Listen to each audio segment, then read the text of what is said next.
가을이 깊어가던 10월의 끝자락. 하늘은 높고 바람은 제법 차가웠다.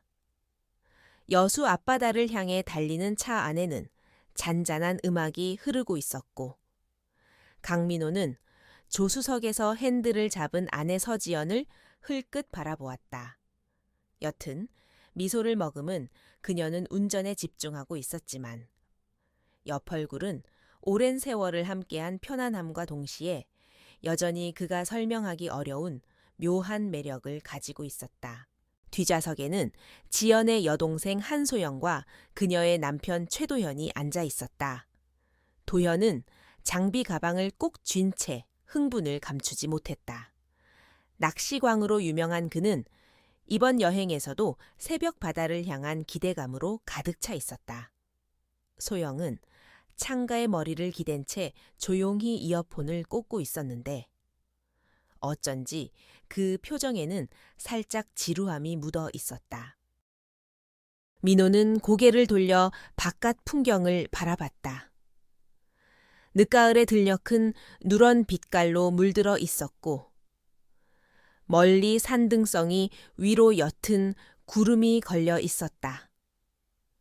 그의 가슴 깊은 곳에 알 수 없는 설렘이 스멀스멀 올라왔다. 바다 때문일까 아니면 이 여행이 주는 묘한 해방감 때문일까? 그는 스스로에게 이유를 묻고 또 물었지만 답은 쉽게 나오지 않았다. 오빠, 내비의 푸른 바다 펜션 찍었지? 지연이 물었다. 응. 남은 거리 1시간 조금 안 돼. 민호가 짧게 대답했다. 소영이 이어폰을 빼며 물었다. 언니, 이번에 방 어떻게 잡았어요? 같이 쓰는 거 아니죠 그럼? 202호. 202호 2개로 예약했어. 부부끼리 편하게 자야지.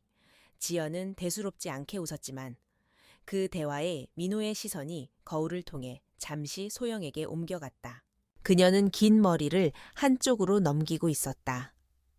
창밖으로 스치는 햇살이 그녀의 옅은 갈색 머리카락에 스며들어 부드러운 빛을 만들었다. 민호는 곧바로 시선을 돌렸지만 이유 모를 불편함이 몸속에서 꿈틀거렸다. 그것은 단순한 호기심이었을까? 아니면 오래전부터 피어오르던 어떤 감정의 그림자였을까? 펜션에 도착한 건 오후 3시쯤이었다. 여수의 바다는 생각보다 고요했고 파도는 잔잔했다. 펜션은 언덕 위에 자리 잡고 있어 창문 너머로 바다가 훤히 내려다 보였다. 두 부부는 짐을 풀고 나서 함께 마당에 모였다. 도연은 벌써 낚시 이야기를 꺼내며 흥분을 감추지 못했다. 형님, 오늘 밤 한번 나가실래요? 달빛 아래서 낚시하면 완전 끝내줍니다.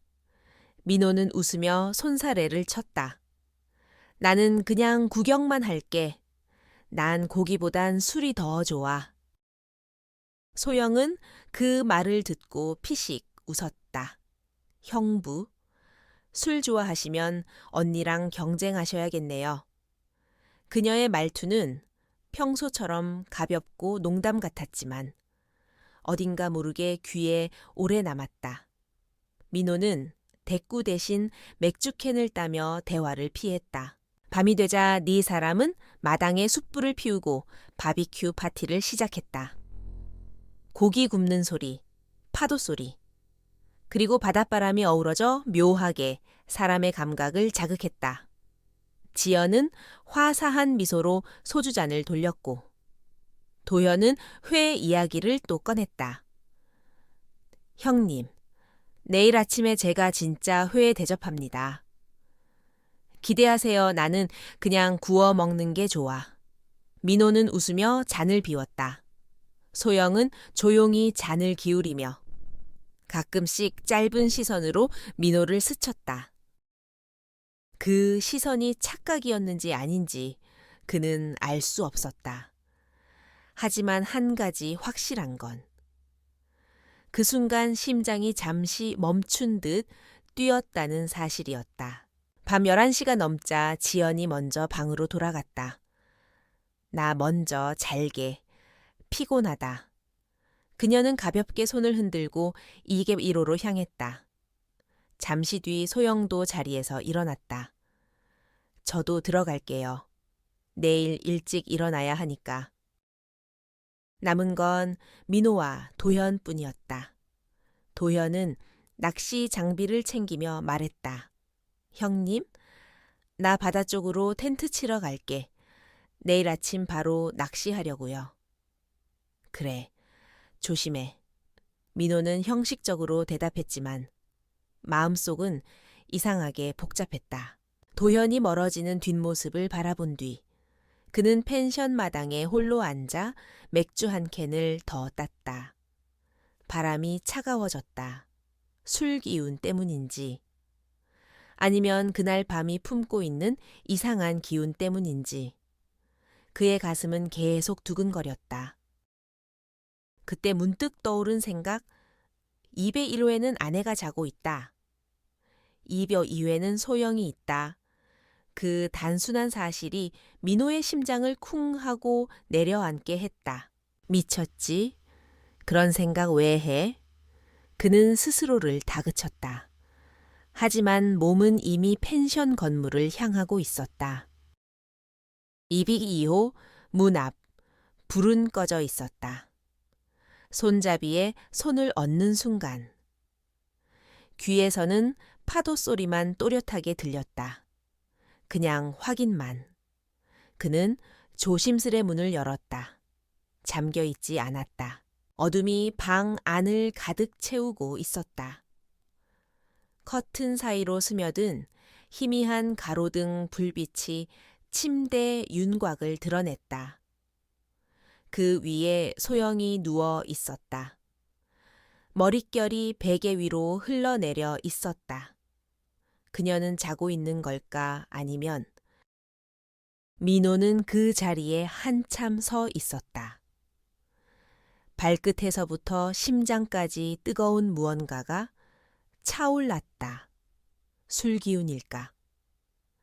아니면 오래전부터 눌러왔던 감정이 이제야 터진 걸까? 그는 천천히 문을 닫았다. 그리고 발을 옮겼다. 문은 아주 천천히 닫혔다. 202호의 어둠은 깊었고 커튼 사이로 스며드는 가로등빛이 침대 가장자리와 협탁의 윤곽만 희미하게 그려냈다. 강민호는 그 자리에 한동안 서 있었다.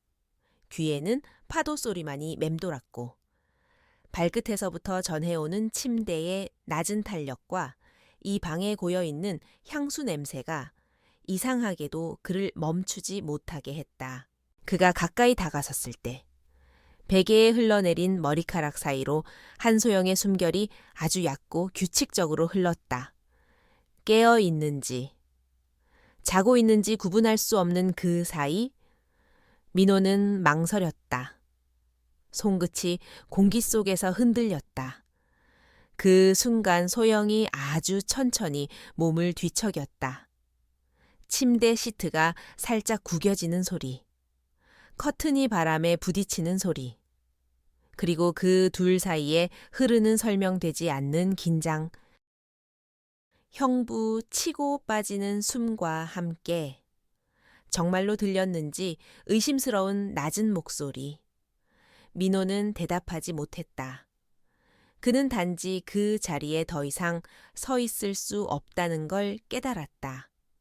물러서야 한다고, 지금 돌아서야 한다고 머리로는 수없이 말했지만 몸은 그를 배신했다. 길게 이어진 침묵, 그 뒤로는 파도 소리만이 남았다. 새벽 공기가 차게 바뀌어갈 무렵 2배 1호의 문이 열렸다. 민호는 고개를 숙인 채 복도를 건너왔다. 손바닥은 식은땀으로 젖어 있었고 가슴은 불규칙하게 뛰었다. 문을 누르자 여다디의 철컥 소리가 유난히 크게 들렸다. 방 안은 어둡고 조용했다. 서지연은 등을 보인 채 잠들어 있었다.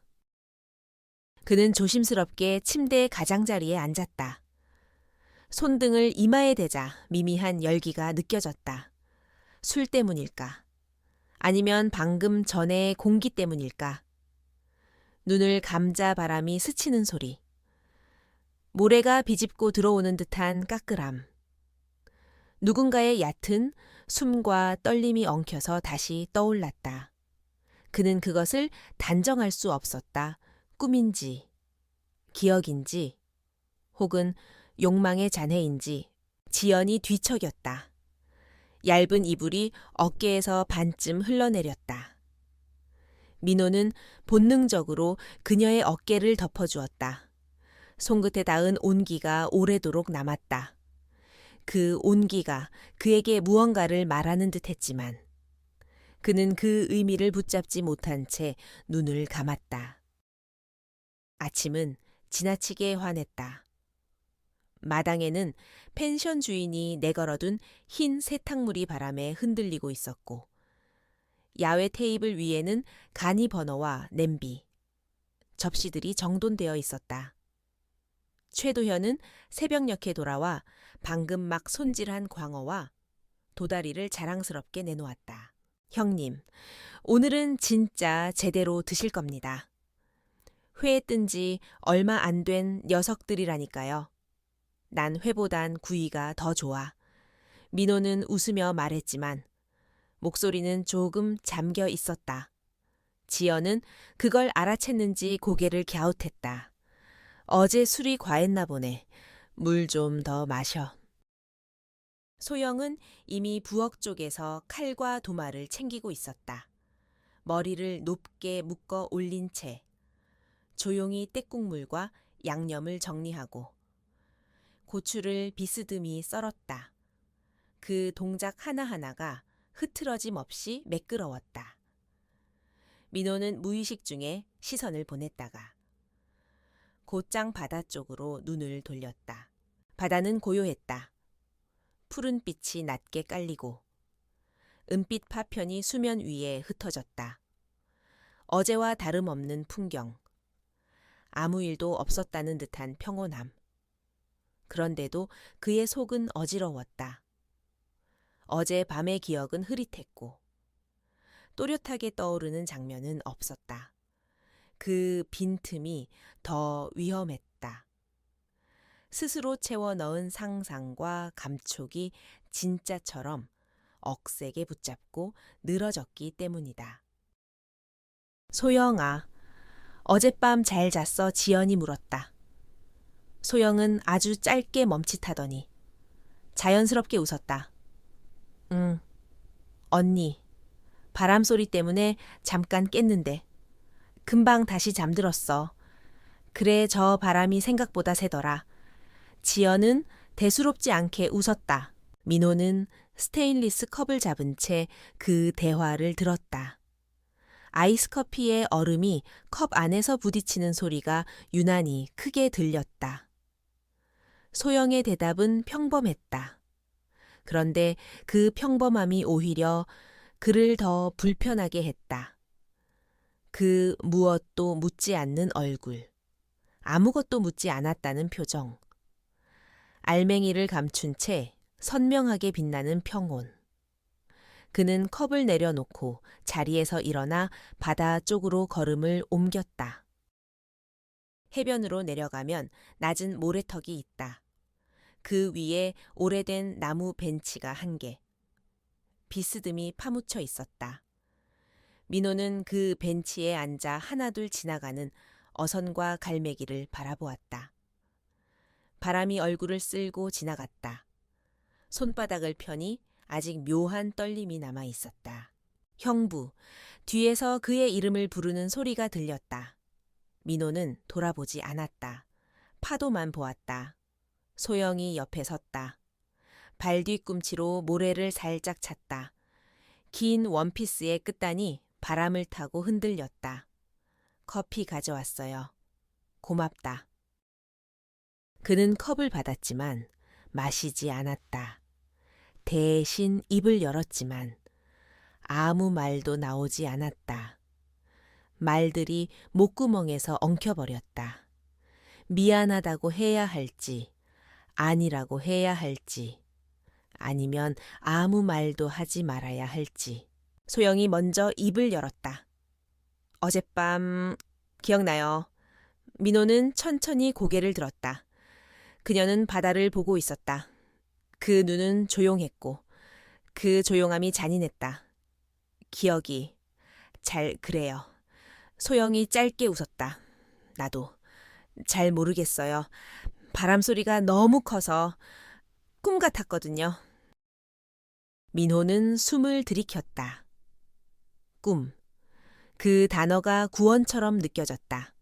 하지만 동시에 더 깊은 구렁으로 들어가는 문처럼 보이기도 했다. 꿈이라고 해버리면 그 모든 떨림과 열기와 송긋의 기억이 어디론가 흘러간다. 그리고 남는 건 빈자리다. 빈자리에는 종종 더 강한 욕망이 앉는다. 형부. 소영이 그를 바라보았다. 우리. 그냥 아무 일도 없었던 걸로 해요. 그래야 돼요. 그래. 민호는 그렇게 대답했지만 자신의 목소리가 자신에게 낯설게 들렸다. 그 말이 진심이 아니어서가 아니라 진심조차 흔들리고 있었기 때문이다. 소영은 고개를 끄덕였다. 잠시 침묵, 바람이 파도를 거꾸로 세웠다 내렸다. 근데 그녀가 말을 이었다. 아무 일도 없었던 것처럼 행동하는 게 아무 느낌도 없었다는 뜻은 아닐 거예요. 서로에게.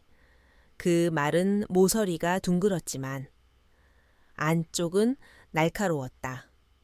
민호는 대답하지 않았다. 대신 커피를 한 모금 마셨다. 쓴맛이 혀에 번졌다. 점심 이후 펜션 근처의 작은 수산시장을 돌았다. 네 사람은 오래된 목간판이 걸린 포구의 카페에 잠시 들러 쉬었다. 유리창 너머로 바다가 유영하듯 흔들렸다. 도현은 낚시채비를 만지작거리며 해루질을 하자는 말을 꺼내다가 지연에게 등짝을 맞고는 껄껄 웃었다. 당신은 좀 쉬어. 밤새 바다에서 얼어 죽을 뻔했으면서 지연이 혀를 찼다. 그래도 이 맛에 오는 거지. 도현은 특유의 낙천적인 표정으로 커피를 들이켰다. 소영은 창가에 앉아 바다를 내려다보고 있었다. 얼굴에 그림자가 한 겹 얹힌 듯 보였지만 그 눈빛은 오히려 더 투명했다. 민호는 반대편 자리에서 그녀를 보지 않으려 애썼다. 보는 순간 어젯밤의 공백이 다시 채워질 것 같아서 카페 문이 열리며 바람이 들이닥쳤다. 유리창이 낮게 울렸다. 그 순간 지연이 불쑥 말했다. 오늘 밤에는 펜션 마당에서 와인 한잔 할까 불도 피우고. 좋지. 도연이 환하게 답했다. 그럼 내가 장작 더 사올게. 소영은 고개를 끄덕였다. 언니, 저는 와인 준비할게요. 민호는 말없이 종이컵을 찌그러뜨렸다. 그의 머릿속에는 와인 잔과 불빛과 어둠, 그리고 어제의 침묵이 겹쳐졌다. 해가 기울자 펜션 마당의 공기가 눅진해졌다. 모닥불 위로 불꽃이 튀었고 그 빛이 사람들 얼굴 아래쪽을 붉게 물들였다. 도현은 바다 이야기를 하며 연신 웃었고 지연은 소금과 올리브 오일에 버무린 해산물을 접시에 보기 좋게 담았다. 소영은 와인 병을 돌리며 잔을 채웠다. 형부, 한 잔 더 드릴까요? 소영이 물었다. 지연과 도현이 동시에 다른 쪽을 바라보고 있던 찰나였다. 민호는 아주 잠깐, 너무 짧아서 오히려 선명한 눈빛으로 그녀를 보았다. 조금만. 소영은 잔에 와인을 따랐다. 붉은 액체가 유리벽을 타고 내려가며 불빛을 머금어 천천히 멈췄다. 그 장면은 조용했지만 과하게 선명했다. 흔들리는 불꽃의 그림자가 잔 표면에 깜빡였다. 민호 씨, 얼굴이 좀 피곤해 보이네. 지연이 물었다. 괜찮아. 바다 바람이 세서 그런가 봐. 그는 웃어 보였지만 눈 밑 그림자는 가시지 않았다. 밤은 길어 보였다. 도현은 텐트와 장비를 확인하겠다며 잠시 바닷가로 내려갔다. 지연은 펜션 주인과 잠깐 이야기를 하겠다며 주방 쪽으로 들어갔다. 마당엔 잠시. 둘만 남았다. 불꽃이 낮게 타오르고 와인잔에 그것과 흡사한 붉은빛이 잔잔히 번졌다. 소영이 먼저 입을 열었다. 형부. 민호는 와인잔을 내려놓았다. 우리가 같은 자리에 있는 시간이 자꾸 겹치는 건. 우연일까요? 그 말은 농담 같았고. 농담이 아니었다. 민호는 대답 대신 불을 바라봤다. 나무가 탁탁 튀는 소리, 불씨가 흩어지는 소리. 바람이 방향을 틀 때마다 연기가 잠시 얼굴을 덮치는 느낌. 나는 민호가 어렵게 입을 떼었다. 어제의 내가 낯설어. 소영은 고개를 끄덕였다. 나는 어제의 내가 이상하게 선명해요. 그 말 뒤에는 길고 조용한 정적이 있었다. 멀리 어둠 속에서 파도가 부서지며 하얀 이빨을 드러냈다 사라졌다. 불빛이 잠시 꺼질 듯 낮아졌다가 다시 살아났다. 그만하자. 민호가 말했다. 네. 소영이 대답했다. 그리고 그 대답은 놀랄 만큼 순순했다. 하지만 그녀의 목소리 밑바닥에는 아직 꺼지지 않은 무언가가 깃들어 있었다. 지연이 돌아왔다. 둘이 뭐해? 불 꺼지겠다. 장작 좀 더 넣을게. 소영이 일어나 나무 토막을 불 속에 밀어 넣었다. 불꽃이 번쩍이며 하늘로 치솟았다. 그 빛이 세 사람의 얼굴을 차례로 훑었다. 자정 무렵 각자 방으로 흩어졌다. 복되는 바다에 습기가 배어 있었고 창밖에서는 바람이 길게 울었다. 문을 닫고 나면 세상과 자신 사이에 문 하나뿐이라는 것을 실감하게 된다. 그 문이 얇을수록 사람은 더 많은 소리를 듣는다. 201호에서 지연은 먼저 누웠다. 당신. 내일 새벽에 사진 찍으러 갈까 덕충 전망대가 좋다던데. 그래, 일어나지면. 당신은 꼭 일어나지면이라고 하더라. 지연이 웃었다. 그 웃음에는 오래된 친밀감과 어쩔 수 없는 체념이 얽혀 있었다. 불을 끄고 나면 어둠은 금세 익숙해진다. 민호는 한참 동안 눈을 감지 못했다. 눈을 감으면 오히려 눈앞의 장면들이 선명해지기 때문이었다. 불꽃의 그림자, 와인잔의 가장자리, 바람에 흔들린 머리카락, 그리고 조금 전의 대화. 그는 스스로에게 말했다. 이제 그만. 여기서 멈추자. 이 바다를 떠나면 모든 게 원래대로 돌아갈 거야. 그런데 이상하게도 바다는 떠난 뒤에도 머릿속에서 쉽게 사라지지 않는다. 물결은 기억보다 오래 남는다. 다음 날 아침, 지연은 유난히 밝았다. 펜션 주방에서 마늘을 다지고 팬에 버터를 멋대로 둘렀다. 계란이 사르르 익어가며 노란빛을 냈다. 도현은 밤새 바닷바람을 맞았음에도 기운이 넘쳤다. 오늘은 낮에 배 타고 살짝 나가볼래요. 포인트가 있어요. 난 멀미할 것 같은데. 지연이 너스레를 떨었다. 그럼 카페에서 기다려. 형님만 납치해 갈게. 소영은 그 사이사이에 그릇을 나르고 커피를 내렸다. 컵을 건네며 말했다. 형부, 오늘은 아메리카노 진하게 했어요. 고마워. 민호가 컵을 받는 순간 소영의 시선이 아주 짧게 그의 손끝에 머물렀다. 차갑다고 말하는 듯, 혹은 묻는 듯. 민호는 컵을 한 번 굳게 쥐었다가 내려놓았다. 식탁에 앉은 네 사람은 평범한 대화를 이어갔다. 아이들 이야기, 직장 이야기, 취미와 근육통, 웃음이 있었다. 그 웃음 속에서 지연이 문득 고개를 들어 민호를 보았다. 당신, 어젯밤에 코 좀 골더라. 그래, 잘 못 잤나 보네. 응, 근데 지연이 말끝을 흐렸다가 고개를 저었다. 아니야, 오늘은 바람이 좋아서 기분이 좋다.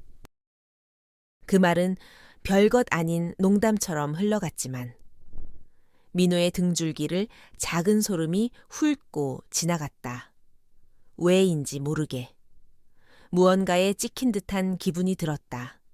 기분 탓이려니 하고 넘길 수도 있었다. 하지만 한 번 남은 감각은 쉽게 지워지지 않는다. 점심 무렵 네 사람은 가까운 시장 골목을 걸었다. 생선 비린내와 갓 튀긴 어묵의 고소한 냄새가 뒤엉켜 코끝을 찔렀다. 소영은 바구니를 들고 앞장섰고 도현은 생선 가게 주인과 흥정하느라 한참을 서 있었다. 지연은 소품 가게에 들어가 조개 목걸이를 만지작거렸다. 민호는 잠시 소영과 같은 진열대 앞에 섰다. 그 사이 통로는 좁았고 두 사람이 비켜 서면 겨우 한 사람이 지날 만큼의 간격만 남았다. 누군가 지나가려 하자. 소영이 몸을 아주 조금 민호 쪽으로 기울였다. 원피스의 얇은 천이 팔에 스쳤다. 그것은 우연이었다. 우연이라고 믿을 수밖에 없는 일이었다. 형부, 저녁에 매운탕 끓일까요? 소영이 아주 일상적인 톤으로 물었다. 좋지. 그의 대답 역시 아무 의미 없는 일상처럼 나왔다. 두 사람은 동시에 한 걸음 물러섰고 그 사이로 아이 손을 잡은 여자가 지나갔다. 잠깐의 숨 고르기, 그리고 아무 일도 없었다는 듯 다시 전진. 사람들은 늘 그렇게 살아간다. 서로의 어깨가 닿기도 하고 닿지 않은 척 하기도 하면서 해가 서쪽으로 기울 무렵 펜션으로 돌아온 네 사람은 각자 할 일을 했다. 도현은 낚시용 라인과 바늘을 정리했고 지연은 아이들과 영상통화를 하며 웃었다. 소영은 부엌에서 조용히 칼을 닦았다. 민호는 마당 끝 난간에 몸을 기댄 채 바다를 내려다보았다. 그때 등 뒤에서 발소리가 멈췄다. 형부, 소영이 낮은 목소리로 불렀다. 오늘 밤엔 안 와도 돼요. 그 말은 순순했고 동시에 도발적이었다. 오지 말라는 말이 오라는 말처럼 들리는 순간이 있다. 민호는 돌아서지 않았다. 난간을 잡은 손에 힘만 들어갔다. 알았어. 그는 그렇게 대답했다. 그리고 그 대답이 무엇을 허락하고 무엇을 끝내며 무엇을 시작하는지 알지 못한 채 서 있었다. 소영이 한 박자 늦게 덧붙였다. 대신 제가 갈게요. 그 말은 바람보다 가벼웠고 파도보다 무거웠다. 민호는 눈을 감았다. 어쩌면 이 바다는 그들을 오래전부터 어디론가 밀어넣고 있었는지도 모른다. 밤이 완전히 내려앉았을 때 201호의 불은 먼저 꺼졌다. 지연은 평온해 보였다. 평온은 늘 믿음을 준다. 그리고 때로 그 믿음은 더 깊은 두려움의 그림자이기도 하다. 현관 쪽에서 아주 조심스러운 소리가 났다. 철컥. 밀려 들어오는 공기의 냄새. 맨발이 바닥을 스치는 소리. 민호는 침대에서 상반신을 일으켰다. 어둠 속에서 시야가 서서히 길을 찾을 때 문틈으로 들어온 그늘이 거실을 가로질러 다가왔다. 숨소리 하나 없는 걸음. 하지만 그 빈소리에 더 많은 말이 담겨 있는 것 같은 걸음. 문이 더 열리고 닫히지 않았다. 누군가가 아주 가까이 서 있었다. 형부, 호명은 낮고 짧았다. 민호는 대답하지 않았다. 대신 그의 심장만이 대답했다. 크게, 빠르게, 그리고 위험하게. 잠깐의 정적. 그 정적은 편안함이 아니라 기울어진 테이블 위에 물잔 같은 불안이었다. 손가락 하나만 스쳐도 모든 것이 쏟아질 듯 위태로운. 여기까지만. 민호가 먼저 말했다. 낯선 결기로. 네. 그녀가 대답했다. 그러나 그 대답은 종이에 적힌 약속처럼 쉽게 찢어질 수 있는 것이었다. 그녀가 앞으로 한 걸음. 그는 그 자리에서 한 발짝도 움직이지 못했다. 거실의 공기가 미세하게 떨렸다. 창밖의 파도는 여전히 아무 일도 없었다는 듯 부서졌다. 아침의 바다는 다시 밝았다. 햇살은 모든 것을 가볍게 만들었다. 심지어 전날 밤의 그림자까지도. 식탁 위는 풍성했고 대화는 평범했고 웃음은 자연스러웠다. 그러나 민호는 알았다. 평범함은 종종 가장 무거운 침묵 위에 세워진다는 것을. 그리고 그 침묵은 언젠가 반드시 소리를 낸다는 것을. 지연은 커피를 내리며 말했다. 당신, 오늘은 바다 사진 꼭 찍자. 알았지, 응. 민호는 컵을 들었다. 소영은 옆에서 컵받침을 가지런히 맞췄다. 그 송긋의 침착함이 이상하게 귀에 울렸다. 도현이 팔을 크게 돌리며 말했다. 자, 오늘도 신선한 공기를 마셨으니. 오후엔 회 한 판 더. 또 지연이 웃었다. 그래, 당신이 그렇게 행복하다면. 그들은 웃었다. 바람이 커튼을 흔들었다. 머잖아. 이 바람은 방향을 틀 것이다. 그때 사람들의 얼굴도 함께 바뀔 것이다. 하지만 아직은 아니었다. 아직은 파도의 앞면만 보고 있는 시간이었다. 뒷면이 어디서부터 시작되는지. 누구도 모르는 척하는 시간. 민호는 긴 숨을 내쉬었다. 그리고 스스로에게 마지막으로 말했다. 오늘만 버티자. 오늘만. 그러나 바다는 오늘과 내일을 구분하지 않는다. 물결은 어제의 가장자리를 오늘로 밀고 들어오고 오늘의 흔적을 내일로 끌고 간다. 펜션의 흰 세탁물은 또다시 바람에 흔들리고 유리창은 낮게 울리고 문은 때때로 스스로 열린 것처럼 소리를 낸다. 어쩌면 그 모든 것은 오래전부터 예정되어 있었을지도 모른다. 이름을 바꾸고 장소를 바꾸어도 파도의 그림자는 늘 같은 모양으로 밀려온다. 그리고 사람들은 그 앞에서 각자의 선택을 한다. 어떤 선택은 한 번의 숨으로 끝나고 어떤 선택은 한 생의 모서리에 영원히 남는다. 그가 컵을 내려놓을 때 손끝이 아주 조금 떨렸다. 아무도 보지 못할 만큼. 그러나 자신만은 분명히 느낄 만큼. 그는 고개를 들어 바다를 보았다. 파도는 부서졌다가 다시 모였다. 반복되는 형식 속에 언제나 같은 문장이 숨어 있었다. 아직 끝나지 않았다. 그리고 그 문장은 마치 멀리서 부르는 낮은 목소리처럼 그를 다시 한번 흔들었다. 여수의 하늘은 여전히 맑았다. 그러나 강민호의 마음속 하늘은 탁하게 흐려져 있었다. 펜션 앞마당에 세워진 야외 테이블 위에는 커피 잔과 빵이 놓여 있었고 서지연은 여유로운 얼굴로 과일을 정리하고 있었다. 그 평온한 풍경이 민호에겐 오히려 더 불편했다. 평범함이라는 가면 뒤에 누군가의 눈길이나 말이 숨겨져 있을 것 같은 기분 때문이었다. 오늘 낮에는 어딜 갈까 지연이 물었다. 시장 구경 어제 했으니까. 근처 카페에서 쉬다 오는 건 어때?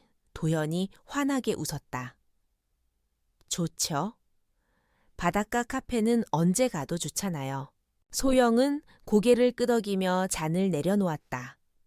언니, 그럼 오후에 우리 같이 갈래요? 과일 좀 더 사야 할 것 같아요. 그래, 지연은 부드럽게 대답했다. 민호는 아무 말도 하지 않았다. 머릿속은 이미 다른 방향으로 흐르고 있었다. 어젯밤이라는 단어가 심장 깊은 곳에서 아직 사라지지 않고 바람처럼 그를 따라다녔다. 손끝에 남은 전, 귓가에 스친 숨소리, 그리고 낮게 들렸던 목소리. 점심을 마치고 네 사람은 펜션 근처의 해안도로를 따라 드라이브를 나섰다. 창밖으로 펼쳐진 바다는 여전히 은빛이었고 햇살은 잔잔하게 물결 위를 스쳤다. 차 안에서는 도현이 계속 이야기를 이어갔다. 낚시 포인트, 바닷바람, 그리고 다음 여행 계획. 지연은 그 옆에서 맞장구를 치며 웃었다. 민호는 운전대를 잡은 채 말없이 바다를 보았다. 뒷좌석에 앉은 소영의 시선이 거울을 통해 스치는 순간 그의 손에 힘이 들어갔다. 눈이 마주친 건 단 몇 초도 안 되었지만 그 짧은 시간이 목에 걸린 돌처럼 무거웠다. 카페에 도착했을 때 사람들은 적당히 북적였다. 테라스에는 바람이 불었고 멀리 갈매기 소리가 들렸다. 네 사람은 창가 자리에 앉았다. 지연과 도현은 카운터로 주문하러 갔고 그 자리에는 잠깐 민호와 소영만 남았다.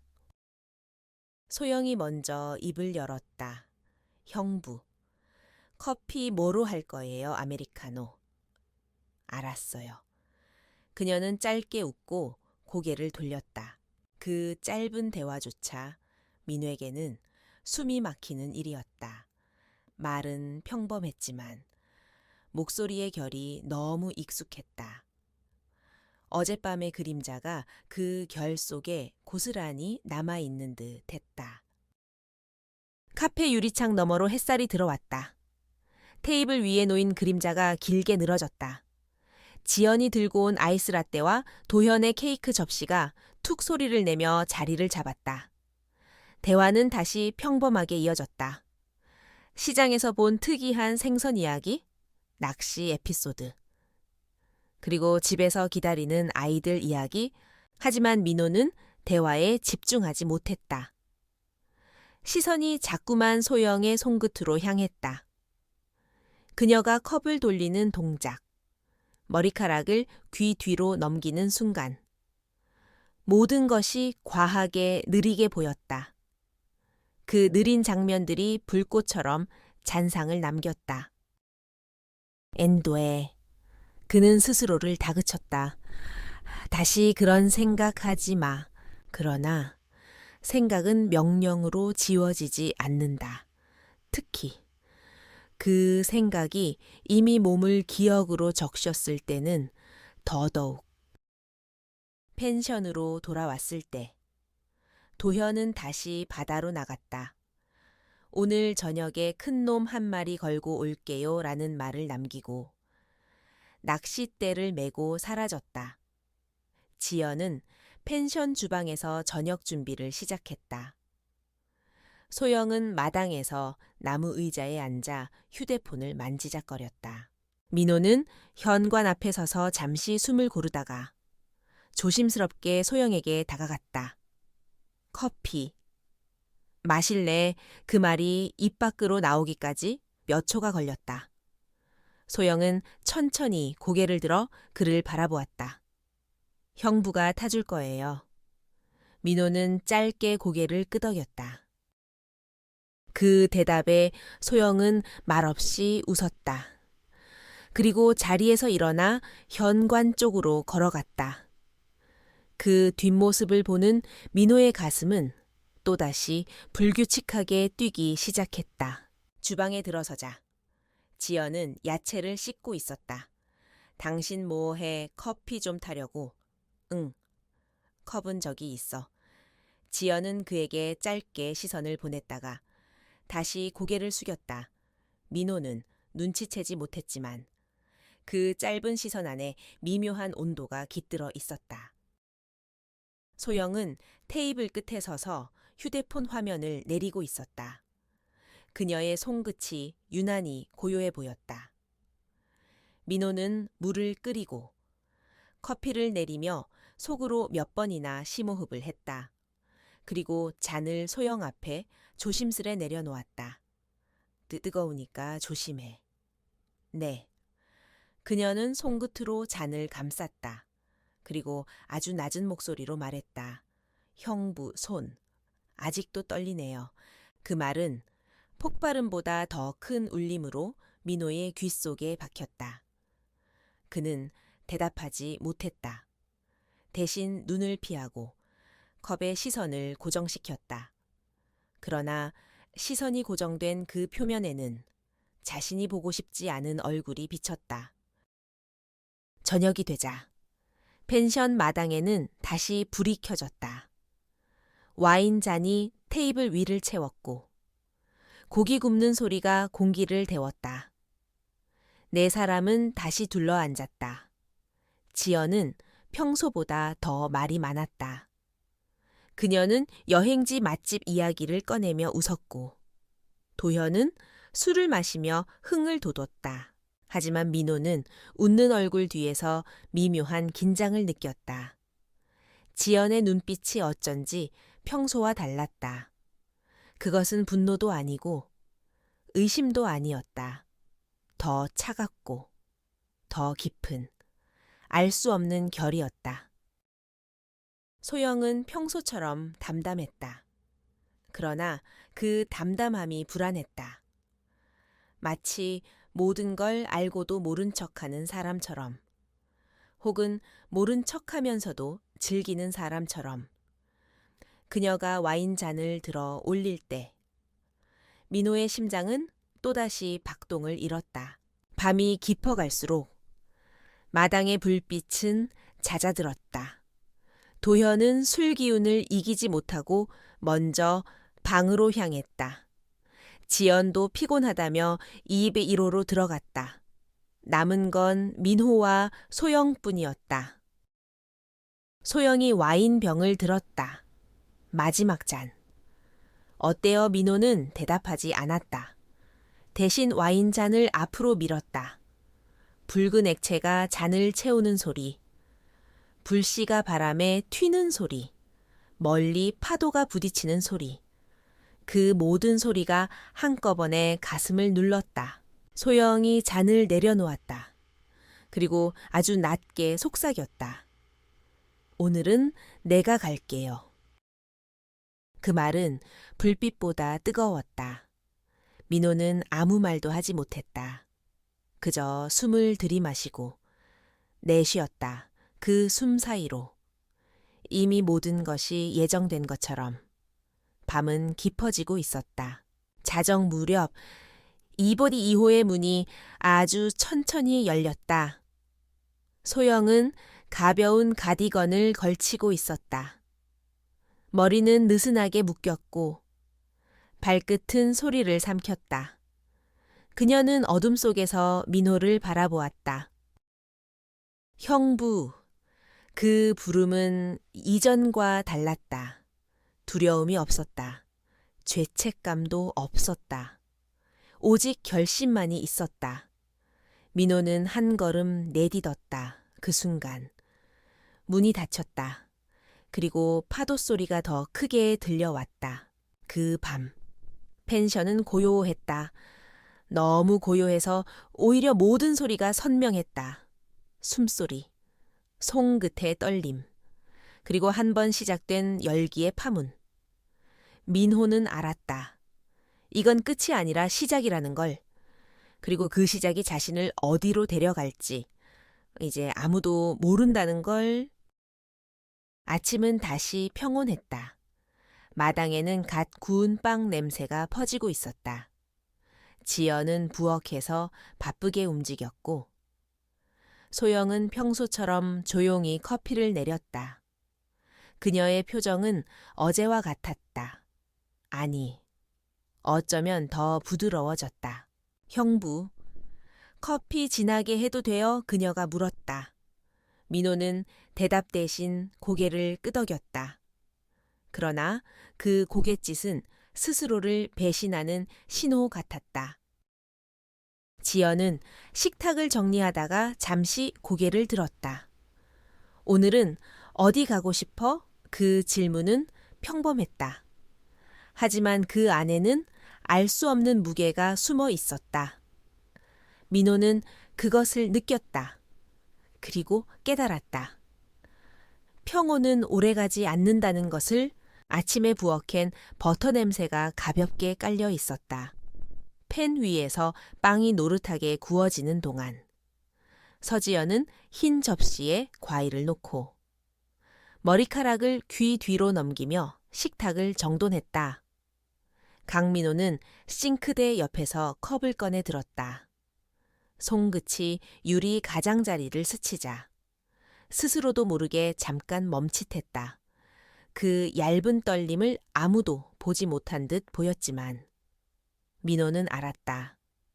자기 안에 무언가가 아직도 잠들지 않았다는 것을. 당신 오늘은 커피 연하게 해? 지연이 물었다. 아니, 그냥 진하게. 민호는 컵을 내밀었다. 한소영은 조용히 드리퍼에 물을 붓고 있었다. 물줄기가 원두 위에 둥글게 번졌다. 향이 먼저 퍼져나왔다. 그녀는 시선을 내리지도 올리지도 않았다. 대신 아주 평범한 표정으로 물줄기를 멈췄다. 형부, 잔, 뜨거워요. 민호는 컵을 받으며 짧게 고개를 끄덕였다. 최도현은 해산물 가방을 들고 들어왔다. 새벽에 마을 포구를 다녀왔다며 환하게 웃었다. 오늘 저녁에 쓸 주꾸미도 챙겨왔습니다. 형님, 지연이 좋아했다. 역시 낚시꾼. 오늘 밤도 든든하겠네. 말들이 오갔다. 소리가 부엌을 채웠다. 의자의 다리가 마룻바닥을 긁는 소리. 칼날이 도마에 닿는 소리. 냄비가 뜨거운 불에 짧게 끓는 소리. 모든 것이 익숙하고 평범했다. 그러나 민호의 귀에는 이상하게도 다른 소리만이 오래 남았다. 문이 조심스레 닫히는 소리. 복도를 지나는 보폭. 얕은 숨이 어둠에서 부딪히던 흔들림. 그는 컵을 내려놓고 마당으로 나갔다. 바람이 조금 서늘했다. 손바닥에 햇빛이 얹혀 들었다가 금세 흘러내렸다. 점심 무렵. 넷은 차를 타고 마을 시장으로 향했다. 좁은 골목의 노점들은 살아있는 물고기처럼 번쩍거렸다. 회색 스티로폼 상자에 눕혀둔 은빛 고등어, 얼음을 문 채 꿈틀거리는 갑오징어, 그리고 기름 냄새에 섞인 튀김의 달큰한 향. 언니, 이 집 김치가 맛있대. 소영이 앞장서 걷다가 가게 간판을 가리켰다. 그래, 그럼 가져가자. 오늘 밤엔 매운탕도 끓여야지. 지연이 웃었다. 도연은 손에 든 찌낚시 원주를 탁탁 두어 번 튕겼다. 민호는 시장 길목 한가운데 멈춰섰다. 소영이 가까이 다가왔다. 골목이 좁아 두 사람이 나란히 서면 다른 사람은 비껴 지나야 했다. 아기 손을 잡은 젊은 여인이 잠깐만요. 라고 말하며 사이를 지나갔다. 그 순간 소영의 옷자락이 민호의 팔을 스쳤다. 아주 잠깐. 그러나 확실하게. 형부, 소영이 낮게 불렀다. 저녁에 제가 와인 가져갈게요. 민호는 대답하지 않았다. 대신 시선을 아래로 떨어뜨렸다. 땅바닥의 물자국이 햇빛을 받아 기묘한 무늬를 그렸다. 오후엔 바닷가 카페에 들렀다. 유리창이 크게 나 있어 바다가 통째로 액자처럼 걸린 곳이었다. 창틀 아래로 가늘고 길게 그림자가 드리워졌다. 네 사람은 창가 자리에 앉았다. 저녁에 장작 더 필요하면 내가 사올게. 도현이 말했다. 지연이 손목시계를 보더니 고개를 끄덕였다. 그럼 내가 과일이랑 와인 좀 더 보고 올게. 민호는 여기서 쉬고 있어. 그녀의 말투는 늘 그랬듯 다정했지만 그 다정함이 오늘은 묘하게 가벼웠다. 지연과 도현이 동시에 자리에서 일어났다. 문이 열리고 바닷바람이 잠깐 카페 안의 종이 냅킨을 흔들었다. 테이블에는 민호와 소영만 남았다. 소영이 물 없이 컵을 손끝으로 굴렸다. 형부. 민호는 바다를 보았다. 아까 시장에서 언니가 우리 쪽을 한 번 봤어요. 그 말은 사실을 말하는 문장이었지만 문장보다 더 많은 것을 담고 있었다. 민호는 흠칫했다. 봤다고 네. 그냥 스쳤을 수도 있고요. 그런데 소영은 말을 멈추었다. 매무새를 고치듯 머리끈을 한 번 더 당겼다. 그럴수록 아무 일도 없었다는 얼굴을 잘해야겠죠. 바깥은 맑았다. 햇빛 아래 파도가 반짝였다. 그런데 햇빛은 가끔 잔인하다. 숨길 수 없게 만든다. 민호는 입술을 눌렀다. 소영가. 그가 이름을 불러놓고 뒤를 잇지 못했다. 소영이 아주 옅게 웃었다. 알아요. 멈춰야 한다는 거. 그녀는 컵을 테이블 가장자리에 나란히 세웠다. 그런데 형부, 멈추는 건 늘 쉽지 않더라고요. 특히 누군가가 문을 살짝 열어둔 밤에는. 그 말은 기억 속의 틈을 정확히 건드렸다. 민호는 시선을 거둬들였다. 말들이 목젖 뒤편에서 부딪혔다. 대신 숨만 5번 가볍게 드나들었다. 해가 기울어 바닷바람이 차게 바뀔 즈음 펜션으로 돌아왔다. 도현은 쉴 틈도 없이 낚시채비를 점검했다. 오늘은 밤새 한번 버텨볼랍니다. 지연이 웃으며 말했다. 그럼 조심해. 바람이 좀 센데. 부엌에서 소영은 매운탕거리를 손질했다.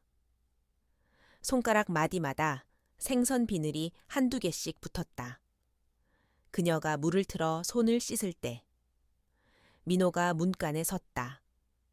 두 사람은 동시에 서로를 보지 않으려 했다. 그러다 결국 잠깐 마주쳤다. 저녁 준비 조금 도와줄까요? 민호가 물었다. 괜찮아요. 소영이 짧게 말했다. 형부는 밖에서 장작 좀 봐주실래요? 그 말은 사소했고 요청은 평범했다.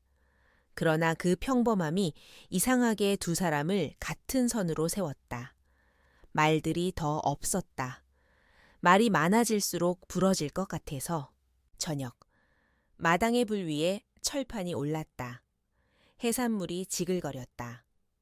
도현은 환하게 웃었고 지연은 소금, 후추, 파슬리를 차례로 뿌렸다. 잔이 돌았고 불꽃이 잔에서 반사되어 춤췄다. 형부, 한 잔 더. 소영이 와인을 들고 물었다. 이제 그만. 민호가 손을 저었다. 그러자 소영이 고개를 조금 갸웃했다. 그럼 저는 혼자 마실게요. 그녀가 잔을 들었다. 잔 표면에 얇은 붉은 고리 위로 불빛이 흘러올랐다 내려앉았다. 지연은 그 모습을 잠깐 바라보더니 아무 말 없이 고기 뒤집는 집게를 잡았다. 식탁은 시끄러웠다. 도현이 낚시 이야기를 늘어놓고 지연이 맞장구를 쳤다. 소영은 가끔 웃었다. 그 웃음은 소리 없이 미끄러졌다. 민호는 입꼬리를 들어 올리는 법을 오래전부터 알고 있었지만 오늘만큼은 그 표정이 잘 붙지 않았다. 한참 후 도현이 먼저 자리에서 일어났다. 나 텐트 확인하고 올게요. 지연도 덩달아 자리에서 일어나 펜션 주인과 잠깐 말을 섞겠다며 집 안으로 들어갔다. 마당에는 민호와 소영만 남았다. 불꽃은 낮게, 또렷하게 타고 있었다. 소영이 조용히 말했다. 형부, 오늘은 제가 갈게요. 민호의 손이 잠깐 허공에서 멈췄다. 오지 마. 그가 어렵게 끊어 말했다. 소영은 웃지도 찡그리지도 않았다. 다만 와인잔을 천천히 내려놓았다. 문은 닫힐 수도 있고 안 닫힐 수도 있어요. 그녀의 말은 알듯 말듯 했고 설명하지 않아도 충분했다. 밤은 쉽게 깊어졌다. 2여고 1호, 2배 2호, 복도불이 차례로 꺼졌다. 바다의 소리가 건물 벽에 스며들었다. 민호는 침대 가장자리에 앉아 있었다. 지연은 등을 보이고 누워 있었다. 규칙적인 숨. 잠들었음을 알리는 낮은 리듬. 그때였다. 현관 쪽에서 아주 조심스러운 소리. 강물에 돌을 떨어뜨린 듯한 작은 파문이 났다. 철컥. 이어서 공기가 한 겹 밀려들었다. 문틈 사이로 들어온 어둠이 거실 한가운데 놓였다.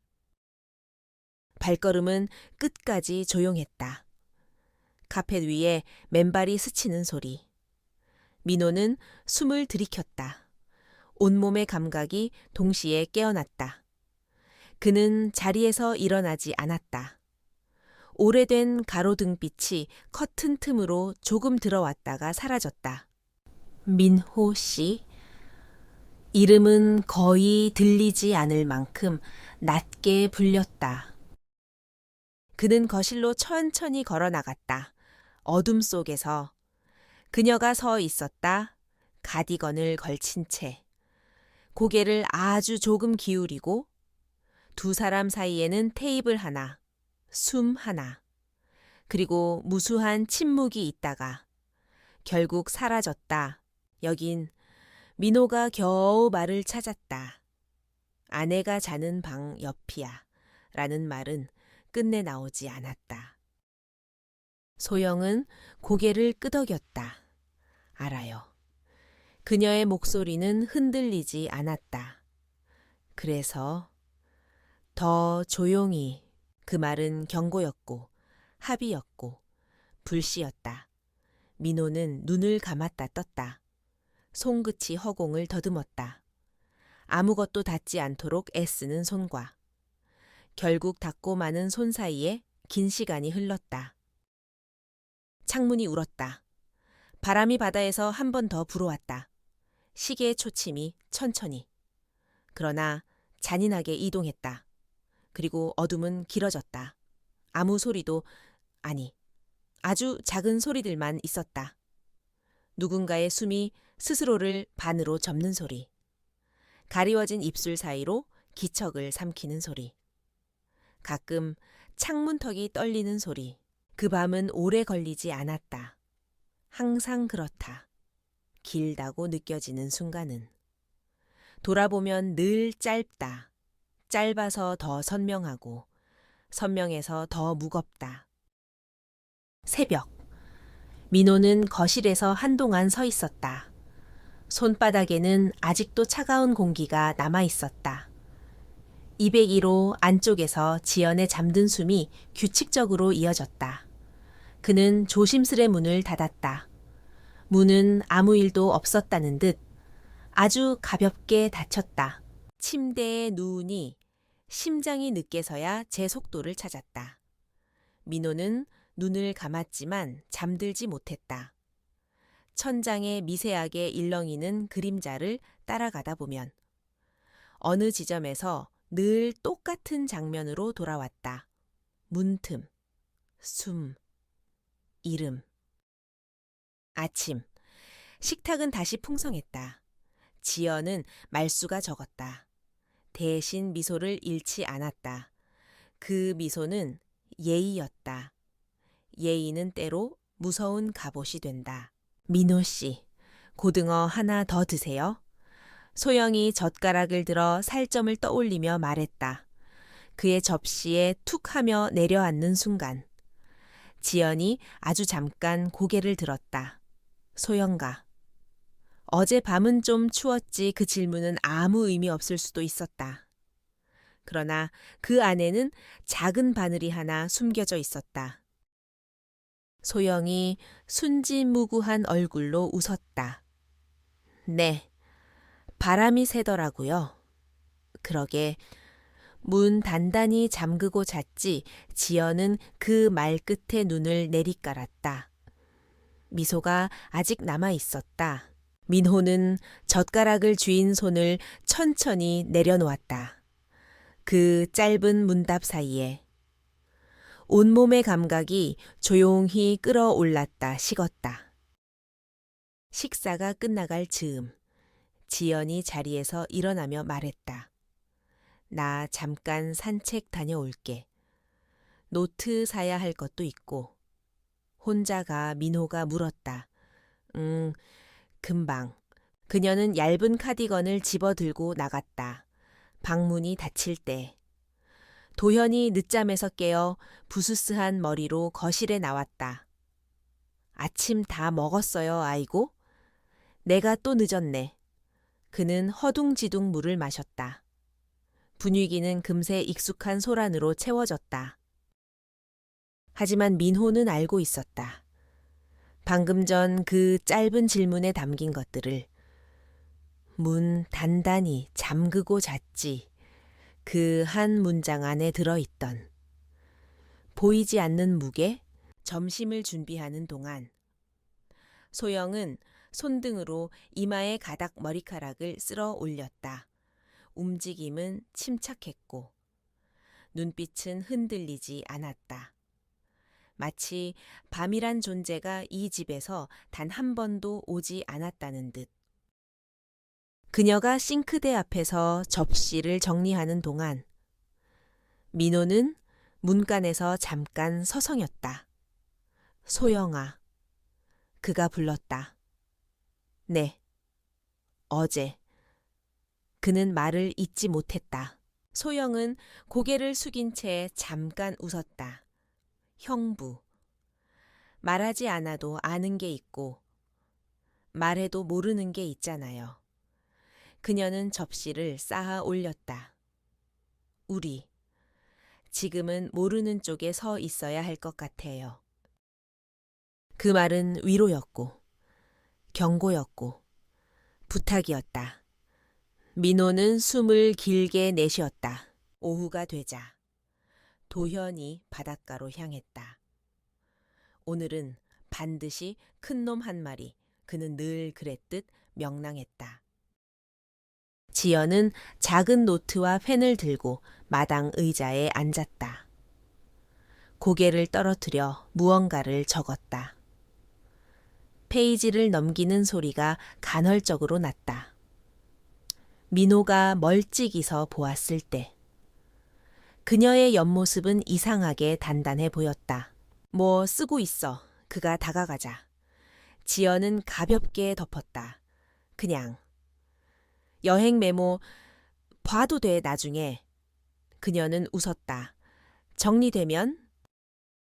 그 미소는 예의였고, 예의는 언제나 완벽했다.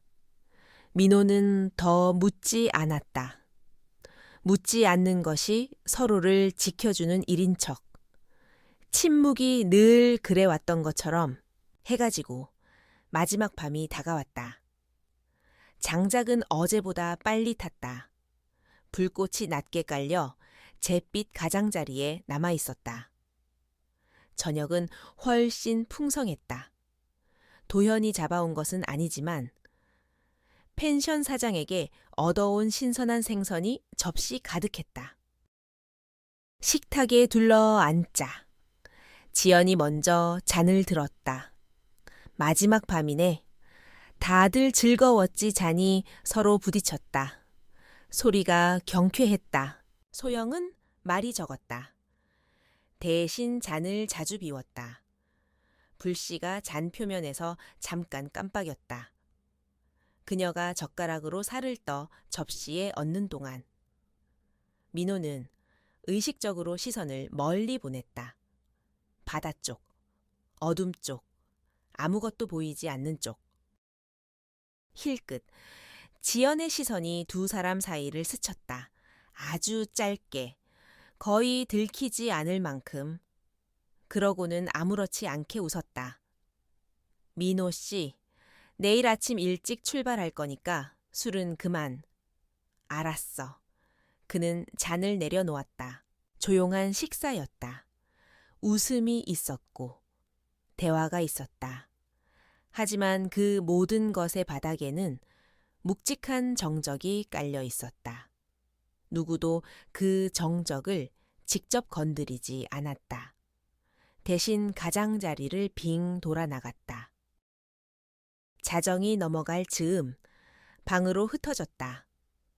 도현은 숙취를 핑계로 골아떨어졌고 지연은 피곤하다며 먼저 눕겠다고 했다. 문이 닫히는 소리가 차례로 복도에 찍혔다. 민호는 한동안 불 꺼진 마당을 바라보다 201호로 들어갔다. 방 안은 말끔했다. 침대 위에는 정리된 이불. 협탁에는 반쯤 마신 물컵. 지연은 등을 보이고 누워 있었다. 머리카락 몇 가닥이 베개 끝에 흩어져 있었다. 그가 누우려는 순간 휴대전화가 진동했다. 미약한 떨림. 화면에는 낯익은 이니셜. 문. 잠그지 말아주세요. 민호는 휴대전화를 뒤집었다. 심장이 귀 쪽으로 몰려와 뛰었다. 얼마 지나지 않아. 또 한 번의 짧은 진동. 이번이 마지막. 그는 눈을 감았다. 손바닥이 차갑게 식어갔다. 마지막이라는 말은 언제나 위험하다. 사람을 설득하는 가장 간단한 문장이기 때문이다. 시간이 조금 더 흘렀다. 현관 어디에선가 공기가 밀리는 소리가 났다. 문이 아주 조금, 더 조심스럽게 열렸다 닫혔다. 발이 바닥을 스쳤다가 멈췄다. 잔인한 네너의 민호 씨. 낮은 부름. 그는 침대 가장자리에서 상반신을 일으켰다. 지연은 꿈결이라도 꾸는지 어깨를 살짝 움직였다. 민호는 거실로 나왔다. 어둠이 있었고 그 어둠 속에 소영이 서 있었다. 둘은 서로를 한동안 보지 않았다. 말도 하지 않았다. 대신 숨이 서로의 거리를 재었다. 반 발자국, 한 발자국, 그리고 잠깐의 망설임. 오늘 민호가 입을 떼었다. 정말 마지막이야. 그 말은 스스로를 겨눈 칼날 같았다. 소영은 고개를 끄덕였다. 그리고 낮게 말했다. 형부가 멈추자고 하면 멈출게요. 다만 그녀는 잠깐 말을 멈췄다. 오늘만은. 내게도 숨 쉴 자리를 주세요.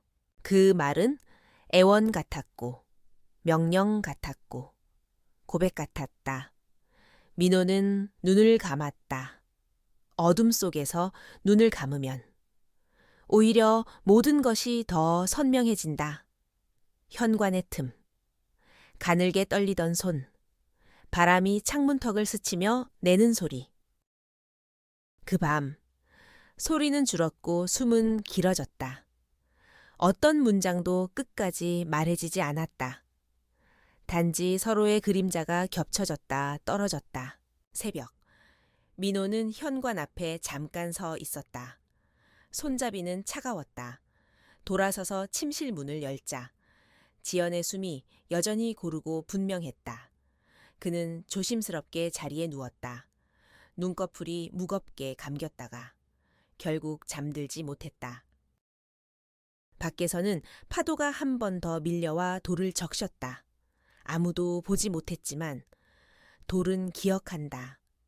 차갑고 무거운 방식으로 마지막 아침. 식탁 위에는 평소보다 더 많은 반찬이 올랐다. 지연이 직접 구운 생선이 접시를 채웠고 소영은 세심하게 젓가락을 정돈했다. 도현은 여전히 명랑했다. 서울 가면 또 금방 일상이겠지, 그렇지? 지연이 답했다. 그래서 오늘은 조용히 가자. 말은 가벼웠지만 그 안에는 묘한 선이 하나 그어져 있었다. 식사를 마무리할 즈음 소영이 젓가락으로 살을 떠 민호의 접시에 얹었다. 형부. 이쪽 살이 더 부드러워요. 그 순간. 지연이 아주 짧게 눈을 들었다. 잡아당겼다가 놓는 실처럼 얇은 눈빛이 두 사람 사이를 스쳤다. 그리고 아무 말도 없었다. 대신 지연이 물컵을 들어 한 모금 마셨다. 물이 유리벽을 타며 아래로 흘렀다. 그녀는 조용히 컵을 내려놓았다. 짐, 정리하자. 방으로 들어오자. 캐리어의 지퍼가 연달아 열렸다 닫혔다. 티셔츠와 양말, 세면 도구들이 제자리를 찾았다. 민호는 셔츠를 개키다 말고 잠깐 멈췄다. 협탁 위에 작은 종이 조각이 있었다. 바다 사진이 인쇄된 펜션 메모지. 그 위에 둥글고 단정한 글씨가 줄 하나를 채웠다. 이빔 2호 0277 0241 3번. 그는 그 종이를 오래 들여다봤다. 종이는 가벼웠지만 손은 묵직해졌다. 지연의 글씨였다. 더 이상 설명이 필요 없는 글씨였다. 문이 열렸다. 지연이 들어와 민호의 손에 쥐어진 메모지를 흘끗 보았다. 그리고 아무 말도 하지 않았다. 대신 캐리어 뚜껑을 닫았다. 출발하자. 그녀의 목소리는 차분했다. 감정이 다 건너간 뒤의 물처럼. 민호는 종이를 접어 주머니에 넣었다. 무엇을 숨기는 제스처라기보다 무엇을 받아들이는 제스처처럼 느껴졌다. 차에 짐을 실을 때 소영이 여행 가방을 끌고 나왔다. 형부, 이거 좀 들어주실래요? 그 말이 끝나기도 전에 지연이 먼저 가방 손잡이를 잡았다. 내가 들게? 그녀가 부드럽게 웃었다. 오빠는 트렁크 정리해. 민호는 고개를 끄덕였다. 트렁크 문을 닫을 때 자신도 모르게 깊은 숨이 새어나왔다. 마치 그 숨이 붙잡아 두었던 모든 장면이 트렁크 안에 같이 덮여버리는 듯한 기분. 그러나 사람의 기억은 그렇게 묻힌다고 사라지지 않는다. 운전석에 앉자. 지연은 창밖을 잠깐 보았다. 바다는 멀어지고 있었다. 탁 트인 수평선 대신 도로 표지판과 터널 입구가 차례로 다가왔다. 그때 민호의 휴대전화가 짧게 울렸다. 뒷좌석에서 소영이 화면을 힐끔 보더니 눈을 감았다. 메시지는 짧았다. 오늘 밤 생각날 거예요. 민호는 화면을 껐다. 손등 위로 혈관이 조용히 뛰었다. 그때 조수석의 지연이 아주 낮게 말했다. 창문 좀 열어줄래 공기가 답답하네.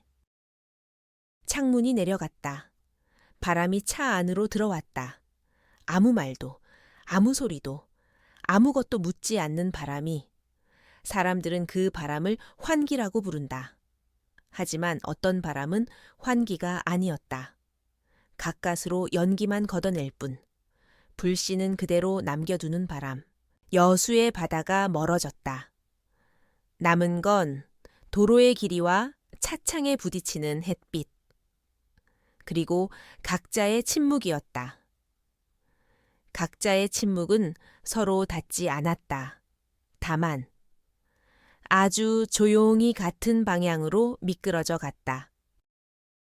장터에서의 사건 이후 며칠이 지나도록 마을에는 이상한 긴장감이 감돌았다. 평소라면 아침마다 들려오던 닭 울음소리와 이웃들의 떠들썩한 인사도 어쩐지 힘이 빠져 있었다. 사람들은 낮은 목소리로만 이야기를 주고받았고 그 내용은 대개 비슷했다. 어쩌다 이런 세상이 되었을꼬.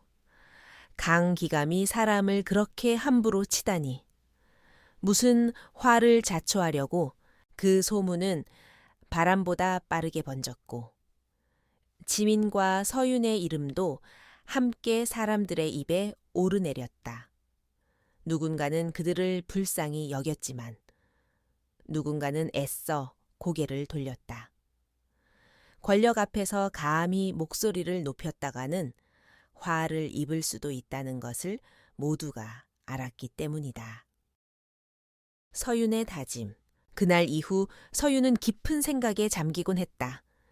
지민의 눈빛이 떠나지 않았다. 장터에서 피투성이가 된 채 억울함을 삼키던 그의 모습. 그리고 끝까지 서윤을 안심시키려 애쓰던 떨리는 손길이 계속 가슴을 찔렀다. 밤마다 뒤척이다가 어느 순간 서윤은 방 한가운데 무릎을 꿇었다. 창밖으로 스며드는 달빛이 그녀의 어깨를 비추었다. 이대로는 안 돼. 더는 빼앗기지 않아. 그녀는 작은 목소리로 중얼거렸다. 그것은 다짐이자 기도였다. 며칠 뒤 서윤은 홀로 대청마루에 앉아 아버지에게 편지를 썼다. 그녀의 아버지는 본디 서울에서 벼슬을 하던 인물이었으나 지금은 병으로 요양 중이라 소식을 드물게 전하고 있었다. 아버지, 이곳에서 큰일이 벌어지고 있습니다. 사람들은 두려움에 떨고 약한 자는 목소리를 잃었습니다. 저는 그런 세상에 맞서려 합니다. 혹여 제가 잘못되더라도 부디 원망하지 마십시오. 붓끝이 떨렸으나 서윤의 마음은 단단해졌다. 편지를 봉한 그녀는 깊게 숨을 내쉬었다. 지민의 상처, 그리고 각성. 한편 지민은 강기감에게 매를 맞은 뒤 며칠 동안 몸을 제대로 가누지 못했다. 상처가 깊어 움직일 때마다 숨이 막혔다. 하지만 그보다 더 큰 고통은 마음에서 왔다. 내가 약해서, 내가 힘이 없어서 그는 이를 악물었다. 처음에는 분노였으나 시간이 흐르며 그것은 결심으로 바뀌었다. 어느 저녁 지민은 천천히 몸을 일으켰다. 집 안은 쓸쓸했다. 홀로 앉아 작은 등불을 켜고 그는 어린 시절 아버지가 남긴 검 한 자루를 꺼냈다. 그 검은 이미 빛을 잃고 있었지만 지민에게는 세상에서 가장 귀한 유산이었다. 그는 조심스레 검을 쥐었다. 그리고 거울 대신 물동이에 비친 자신의 얼굴을 바라보았다. 약해지지 않겠다. 더는 누구에게도 짓밟히지 않겠다. 그의 목소리는 낮았지만 그 속에는 굳센 힘이 담겨 있었다. 강기감의 불안, 그 무렵 강기감 역시 마음이 편치 않았다. 표면적으로는 아무 일 없다는 듯 호화로운 술자리를 즐기고 있었지만 속으로는 불안이 그를 잠식하고 있었다. 그놈의 눈빛이 심상치 않았어.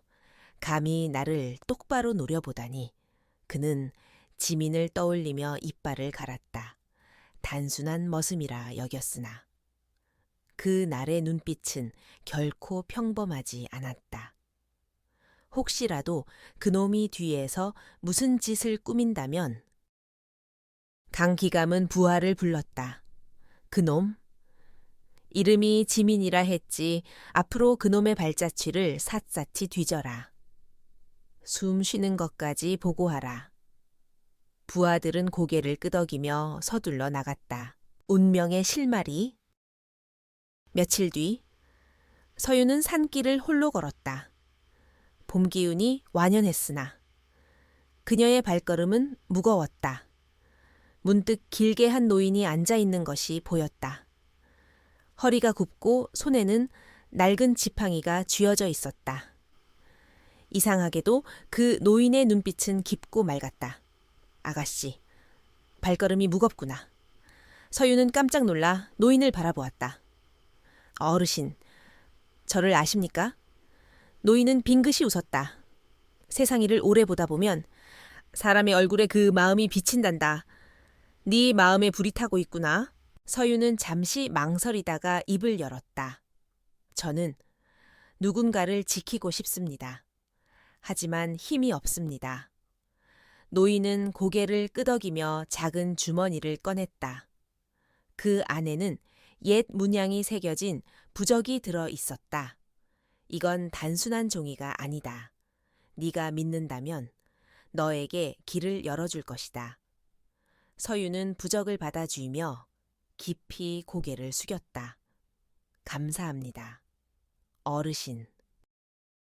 노인은 마지막으로 의미심장한 말을 남겼다. 기억하거라. 운명은 정해진 것이 아니다. 그것은 네가 어떤 선택을 하느냐에 달렸다. 두 사람의 재회. 며칠 후 지민과 서유는 다시 마주했다. 장소는 마을에서 떨어진 오래된 정자였다. 바람이 살랑이며 버드나무 가지를 흔들고 있었다. 지민 씨, 서윤의 목소리는 떨렸으나 눈빛은 결연했다. 지민은 한동안 말을 잇지 못했다. 그동안의 고통과 다짐이 한순간에 목구멍까지 차올랐기 때문이다. 아가씨, 이제 그만 돌아가세요. 더는 위험을 감수할 필요 없습니다. 아니에요. 이제는 저도 알겠어요. 우리가 가만히 있으면 이 세상은 변하지 않아요. 서윤의 말에 지민은 고개를 들었다. 그녀의 눈빛은 예전과 달랐다. 약한 흔들림 대신 단단한 의지가 담겨 있었다. 그 순간 두 사람은 서로의 마음을 확인했다. 말로 다 할 수 없는 감정이 그 사이를 메웠다. 하지만 그들의 앞길에는 험난한 폭풍이 기다리고 있었다. 폭풍전야. 강기감은 점점 더 광기에 사로잡혔다. 그는 서윤을 자신의 것으로 만들겠다는 집착에 불타올랐다. 이미 몇몇 세도가와 손을 잡고 뒷배를 더 강하게 다지고 있었다. 한편 지민은 은밀히 무술을 익히기 시작했다. 그는 마을에서 멀리 떨어진 폐허 같은 창고에서 홀로 칼을 휘둘렀다. 매일 밤 그의 팔과 다리는 상처투성이가 되었지만 그는 멈추지 않았다. 이 손으로 반드시 막아내겠다. 서윤 역시 가만히 있지 않았다. 그녀는 아버지에게서 배운 글과 법을 바탕으로 강기감의 비리를 기록하기 시작했다. 장부, 뇌물, 땅 문서, 모든 증거를 하나씩 모았다. 그것은 마치 목숨을 건 도박이었다. 그리고 마침내 폭풍은 그들의 삶을 뒤흔들 준비를 하고 있었다. 밤 공기가 묵직하게 내려앉은 저녁. 관가의 회랑은 숨죽인 정적 속에서 긴장감이 흐르고 있었다. 소유는 호위병에게 둘러싸인 채로 곡물창고 앞에 서 있었다. 그녀의 발목에 묶인 가는 밧줄이 땅을 스칠 때마다 서늘한 소리가 들려왔다. 달빛이 비치는 뜰 건너편. 이정훈이 느릿하게 걸음을 옮기며 다가왔다. 그의 손에는 아직 피가 마르지 않은 검이 들려 있었다. 너였구나. 그의 목소리는 낮았지만 날카로운 칼날보다 더 깊게 가슴을 찔렀다. 소유는 두 손을 꼭 쥐었다. 억울함과 분노가 뒤섞여 심장이 쿵쾅거렸다. 대감님, 저는 결코 그녀의 항변은 끝내 차에 마무리되지 못했다. 정훈의 눈빛이 번뜩이며 말을 잘랐다. 모든 증거가 내 놈을 가리킨다. 밀무역 장부, 뇌물 봉투, 그리고 네가 직접 작성한 서찰까지. 네가 아니고선 설명이 되지 않아. 소유는 절망적인 심정으로 고개를 저었다. 그녀의 머릿속엔 단 하나의 이름이 떠올랐다. 세호. 분명 그가 움직였다. 정훈의 신뢰를 무너뜨리고 자신을 벼랑 끝으로 몰기 위해. 잠시 후 마당 한켠에서 호위가 두 사람을 끌고 왔다. 바로 세호와 낯선 사내였다. 세호는 여전히 단정한 옷차림에 입겐 얄미운 미소를 머금고 있었다.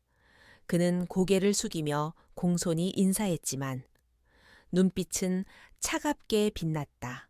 대감님, 이 사내가 모든 걸 보았습니다. 세호는 낯선 사내의 어깨를 가볍게 밀며 말했다. 그날 밤 소윤이 직접 밀거래 물건을 확인하고 은전 꾸러미를 건네는 걸 제 눈으로 보았다 합니다. 정훈의 눈이 깊게 흔들렸다. 소윤은 분노에 몸이 떨렸지만 억지로 입술을 깨물며 참았다.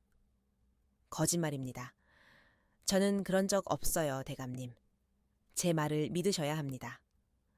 그녀의 외침이 밤하늘에 메아리쳤지만 주변의 공기는 더욱 무겁게 가라앉았다. 숨겨진 증거. 며칠 전 곡물 창고 안쪽에 숨겨둔 서찰을 확인하러 갔다가 아무것도 남아있지 않은 걸 본 순간 소유는 이미 예감을 했다. 누군가 그녀를 치밀하게 함정에 빠뜨리고 있다는 걸. 그리고 그 누군가는 단순히 질투나 사사로운 원한 때문이 아니라 훨씬 큰 그림을 그리고 있었다. 정훈은 마지막 희망을 붙잡듯 물었다. 소윤, 내게 기회는 지금뿐이다. 모든 걸 털어놓으면 네 죄를 감해줄 수도 있다. 그의 목소리에는 여전히 미세한 떨림이 있었다. 믿고 싶지만. 증거가 모든 걸 부정하는 상황. 소유는 그 떨림을 놓치지 않았다. 대감님, 전 결백합니다. 그리고 저를 함정에 빠뜨린 자가 누군지 압니다. 그녀의 시선이 곧게 세호를 향했다. 이 모든 건 세호의 짓입니다. 곡물 장부도, 서찰도 다 그가 꾸민 일입니다. 세호는 미소를 잃지 않은 채 고개를 저었다. 정말 기가 막힙니다. 이제 와서 제 탓을 한다니? 대감님, 제가 왜 그럴 이유가 있겠습니까? 이유, 당신은 오래전부터 저를 없애려 했죠. 왜냐하면 소유는 말을 멈췄다. 이 자리에서 모든 걸 말할 수는 없었다. 아직 증거가 없다. 말 한마디 잘못하면 되려 역으로 몰릴 수도 있다. 밤의 밀담. 그날 밤 소유는 관사 안에 마련된 작은 방에 유폐되었다. 창문 너머로 달빛이 희미하게 스며들고 멀리서 풀벌레 소리가 귀를 스쳤다.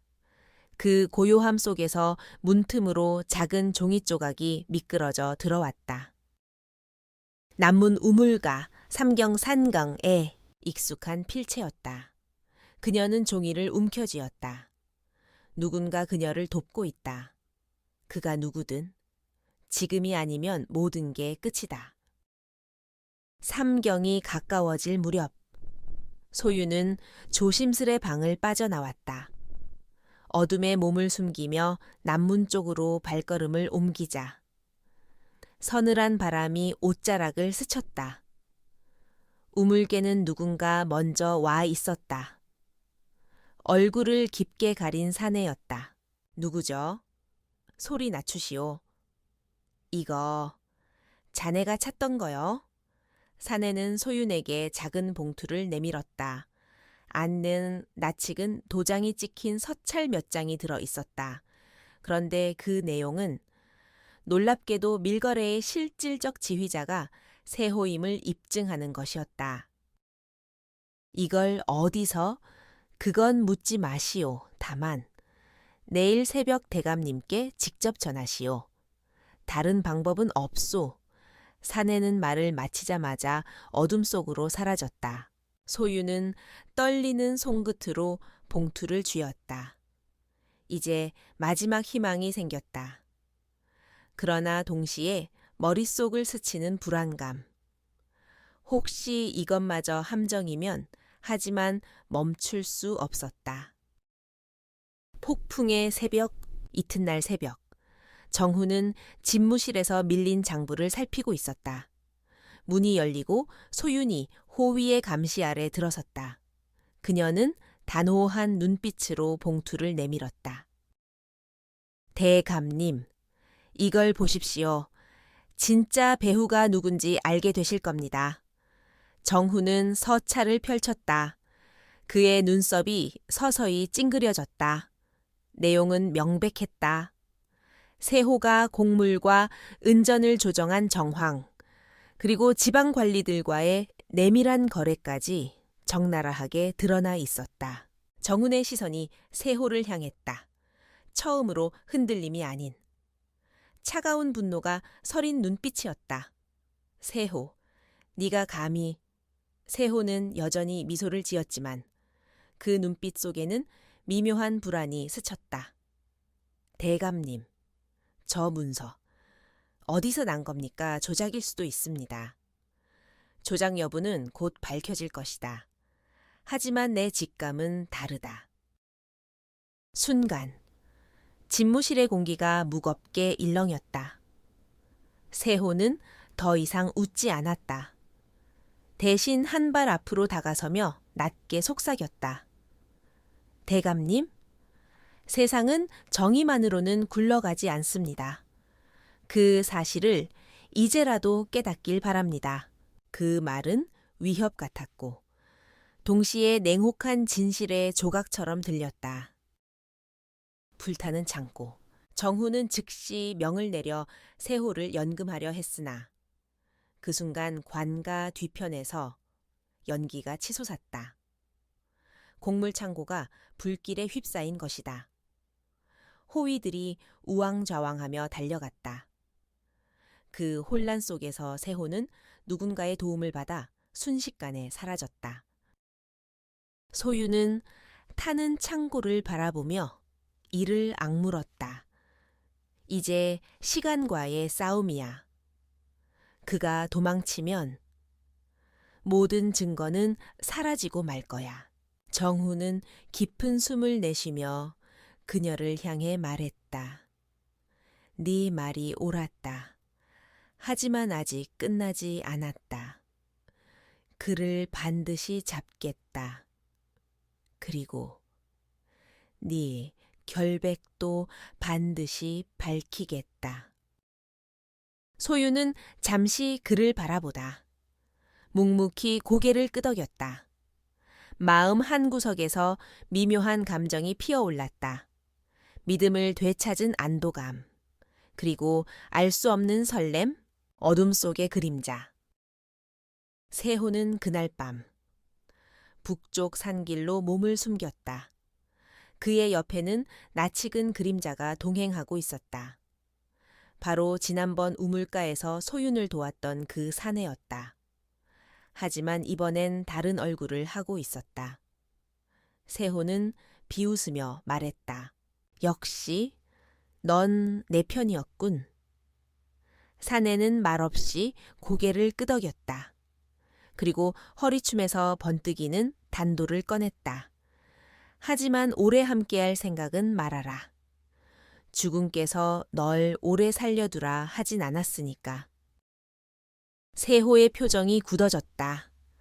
어둠 속에서 칼날이 번뜩이는 순간 숲속에 짙은 피비린내가 서서히 스며들었다. 장터의 소란스러운 풍경이 한바탕 지나가고 산 너머로 해가 붉게 떨어지기 시작할 무렵 해인사는 깊은 고요 속에 잠겨 있었다. 노승혜연은 대웅전 앞 석등에 불을 밝히며 묵묵히 저녁 예불을 준비했다. 그러나 그의 마음속에는 묵직한 불안이 일렁였다.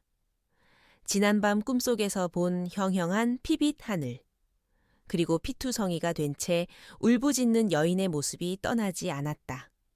그 얼굴은 낯설지 않았다. 바로 세연이었다. 인연은 칼날이로다. 거스를 수도 없고 붙잡을 수도 없는. 혜연은 혼잣말을 중얼거리며 긴 한숨을 내쉬었다. 그는 이미 오래전부터 이 날이 올 것을 예감하고 있었다. 하지만 그 실타래가 이렇게 얽혀 피를 부를 줄은 몰랐다. 가야현. 깊어지는 어둠 속에서 그 시각. 가야현에 관아 뒤편 암자에 숨겨진 방에서는 긴박한 회담이 이어지고 있었다. 세연은 얼굴에 천을 둘러쓴 채 가느다란 촛불 앞에서 무릎을 꿇고 앉아 있었다. 그녀의 앞에는 검은 비단 도포를 걸친 사내가 서 있었다. 바로 현령 윤철환의 신복이자 그림자 같은 인물로 불리는 조은이었다. 세연, 네가 정말 이 길을 가겠다고 마음을 굳힌 것이냐? 조은의 음성은 낮았지만 그 속에는 꺼림칙한 떨림이 섞여 있었다. 세연은 단호히 고개를 끄덕였다. 이미 돌아갈 다리는 불타 없어졌습니다. 그분을 위해서라도 내 손으로 이 사슬을 끊겠습니다. 그분 세연이 말한 이는 다름 아닌 석준이었다. 어린 시절 산속에서 처음 만났을 때 그녀는 그를 운명의 사람이라 여겼다. 하지만 지금 그 남자는 피의 음모 속에 휘말려 목숨조차 위태로운 처지였다. 조는 잠시 눈을 감았다가 다시 떴다. 내일 밤 현령이 드디어 비밀 약조를 맺기 위해 왜군 밀정과 접선한다. 그 자리에 네가 술시중을 들도록 내가 방도를 마련하겠다. 하지만 기회는 단 한 번이다. 칼을 꺼내는 순간 너는 이미 세상과 연을 끊는 것이다. 세연은 천천히 허리춤에서 작은 비녀를 꺼냈다. 검은 칠이 곱게 먹인 그 비녀의 끝에는 희미한 독약이 스며 있었다. 그녀의 눈빛이 촛불에 반사되며 서늘하게 빛났다. 이 비녀는 나의 맹세입니다. 피를 부를지언정 더는 희생을 두지 않겠습니다. 석준의 귀환.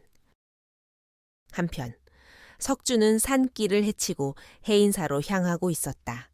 며칠 전 현령의 사냥꾼들에게 쫓겨 죽을 고비를 넘긴 그는 이제 겨우 기력을 회복한 상태였다. 옷자락은 피로 얼룩지고 발은 상처투성이었지만 그의 눈빛은 불타고 있었다. 모든 진실을 밝혀야 한다. 그렇지 않으면 또다시 무고한 피가 흐른다. 그가 품 안에서 꺼내든 것은 오래된 죽간 한 벌이었다. 그 속에는 현령 윤철환이 몰래 꾸민 영모의 증거가 적혀 있었다.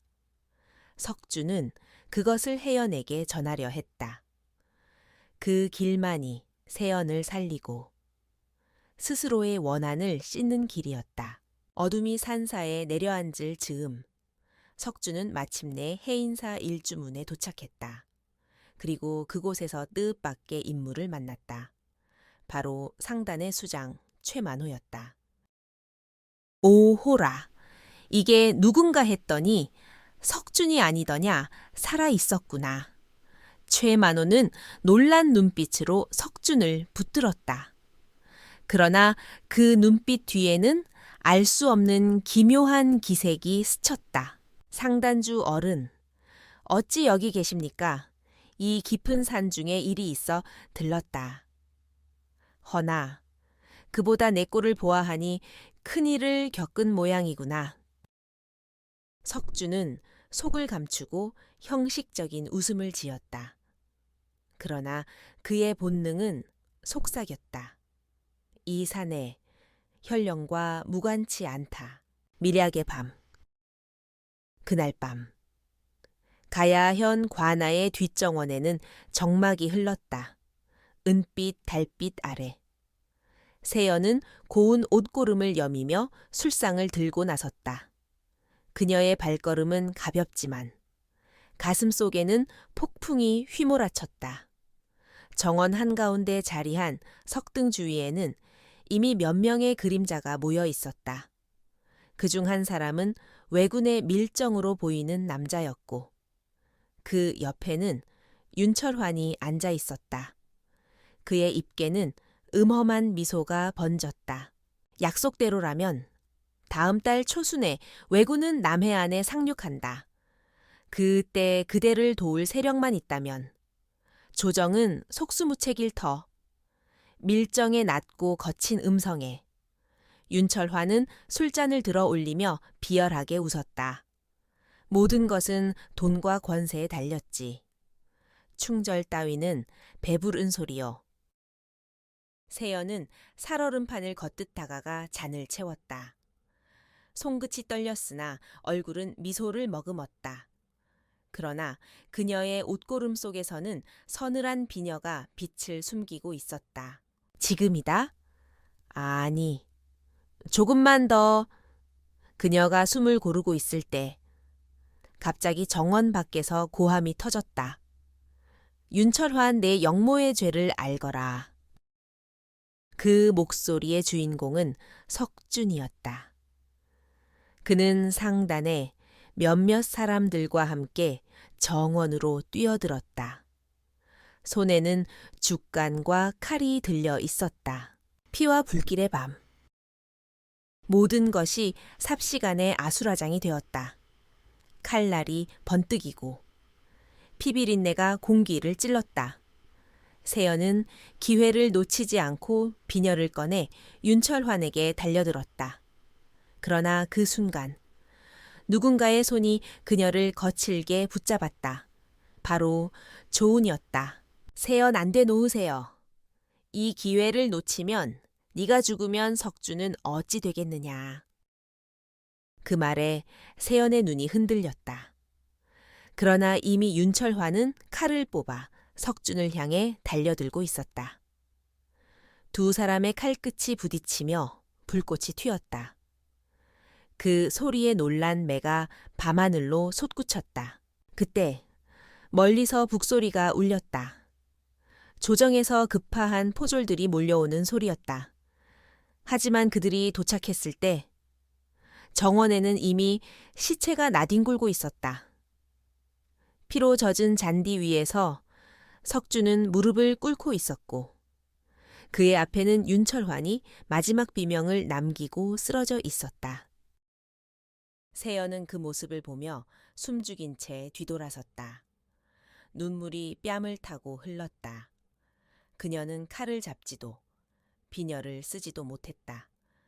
그러나 그보다 더 쓰라린 것은 석준의 눈빛 속에서 자신을 알아보지 못하는 깊은 어둠이었다.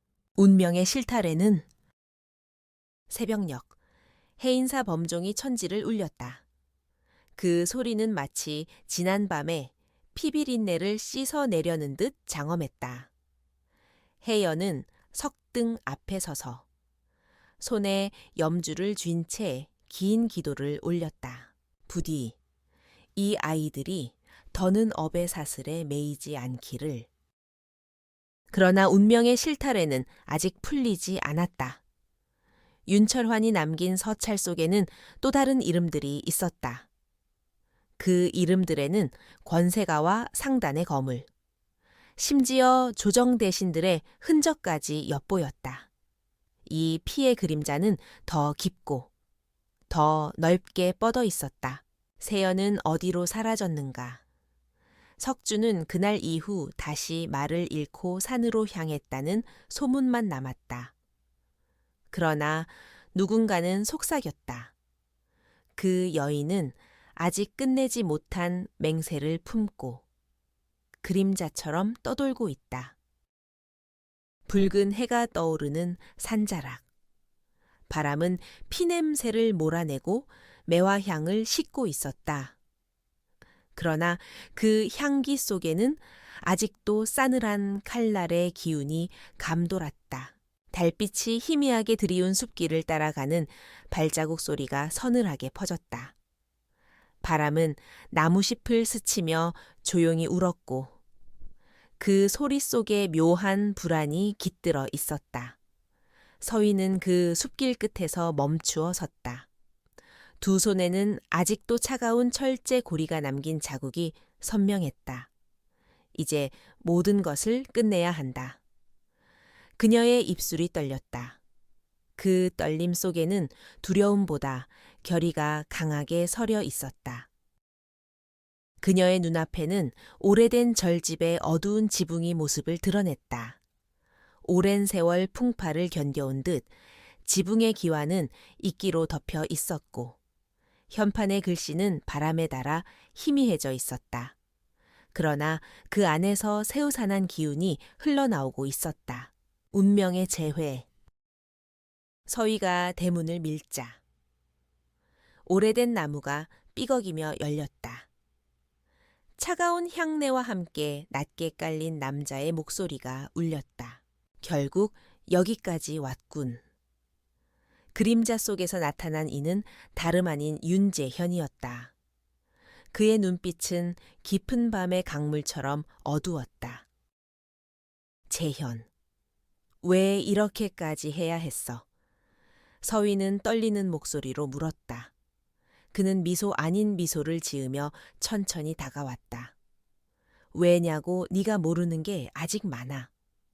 난 처음부터 내게 경고했어. 이 길로 들어오지 말라고. 서희는 두 눈을 부릅떴다. 하지만 넌 내 가족을 파멸시켰어. 그리고 나를. 그건 네가 생각하는 진실일 뿐이야. 그의 손이 허공을 스쳤다. 그 순간. 두 사람 사이의 긴장은 칼날처럼 날카로워졌다.